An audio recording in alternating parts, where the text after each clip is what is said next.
Welcome to the Generation Kids Daily Devo podcast, where we move from wonder to worship, looking for God at work in the world around us, ready to ask the tough questions and discover what His Word has to say to us. Today's episode is titled Counterfeit Love, and it comes from me, Casey Taylor. One thing has always been true for as long as people have been alive, and that is that there has always been and always will be something that is classed as popular, which masses of people are drawn to, maybe only because so many other people's attention is captured by that specific thing. For instance, popular phrases like tight, cool, rad, bad, fire, sus, no cap, or sigma, or other similar phrases, which are usually only popular for a short period of time and then slowly become uncool and fade into eternal embarrassment for anyone who uses them beyond their cool date. Ew. Which is why modern kids make fun of their parents for saying things like, "That's so fresh," or "Hey kids, I'm hip, I'm chill." Please stop talking. Then there are fashion choices like the fanny pack, or shoes that you pump up, or bleach blonde hair, which I unfortunately had for a while. Oh no. Or baggy jeans, or even name brand clothes that aren't necessarily any cooler than normal clothes, but they have the all-important name on them, and it's the name that gives them the more elevated social status and value than something that might look or feel exactly the same. It's a weird thing, but it's always been true. What is also true is that when something is popular, it becomes more in demand. And as anyone who knows anything about money and supply and demand will tell you, the more people want something, the more that they can be charged for it at the stores. This was particularly true for a brand that was popular when I was a kid called Tommy Hilfiger, which was mega popular, and because it was also mega expensive to own anything that had that brand and label on it. Unless you bought a shirt from someone who created a knockoff version and switched up some minor detail to protect themselves from being sued for creating counterfeit versions of their clothes. This used to happen all the time.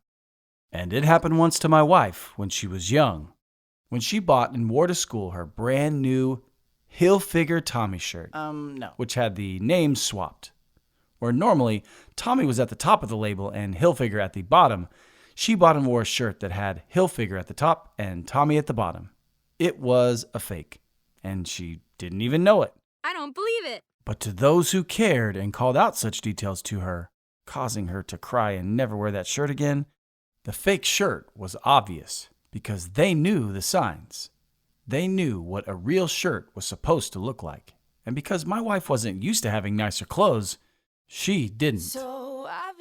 We've read a lot over the past several months about how there were people in Jesus' day who tried to follow the law perfectly and who did so to inflate their egos and help them feel better and morally superior to others.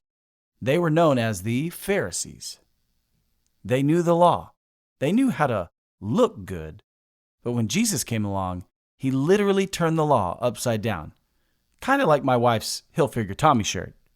He told them that what mattered was the heart, and not just the obedient actions, that it was possible to do the right things for the wrong reasons, and that it was possible to act like you love someone without actually feeling love in your hearts.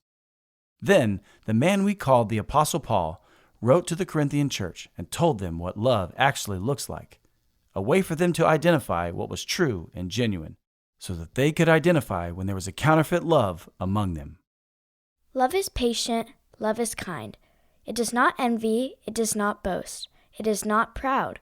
It does not dishonor others. It is not self-seeking. It is not easily angered. It keeps no record of wrongs. 1 Corinthians 13, 4-5.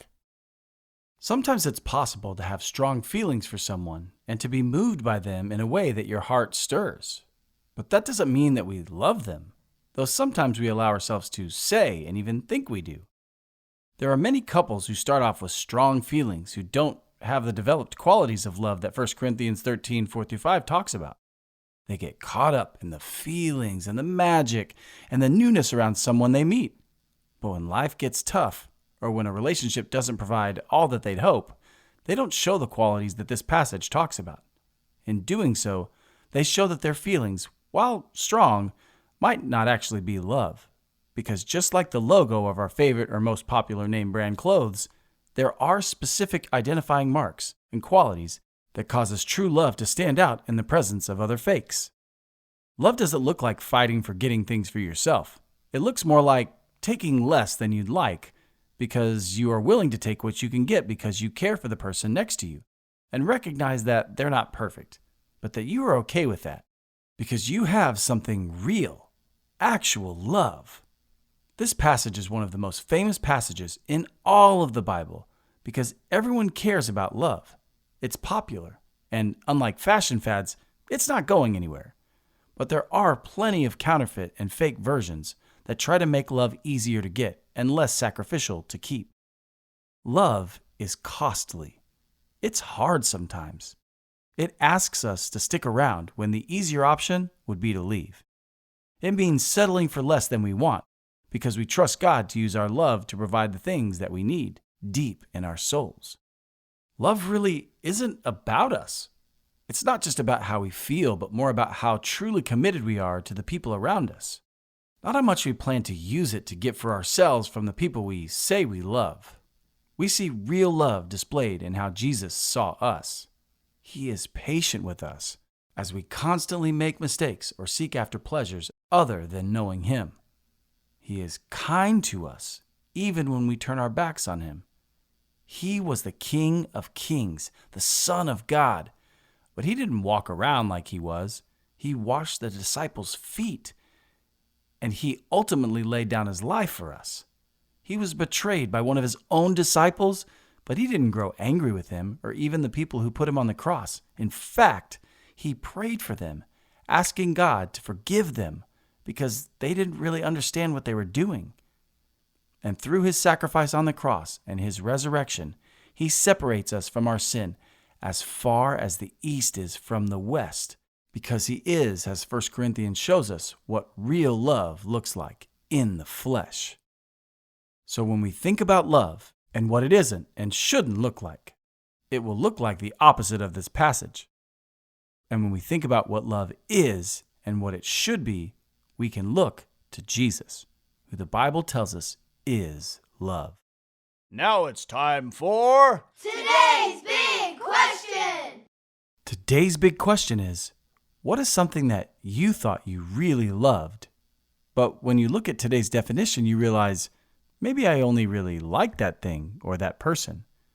Think about it, and then think about what it might look like to really love something or someone like Jesus has loved us. That kind of love is unmistakable. Thanks for listening to the Generation Kids Daily Devo podcast. If you want to keep in touch with us on all our social media platforms, check out the links in the description. And if you'd like to help support us as we continue to create meaningful content for kids of all generations, please subscribe to our Patreon by visiting us at patreon.com/wearegenerationkids.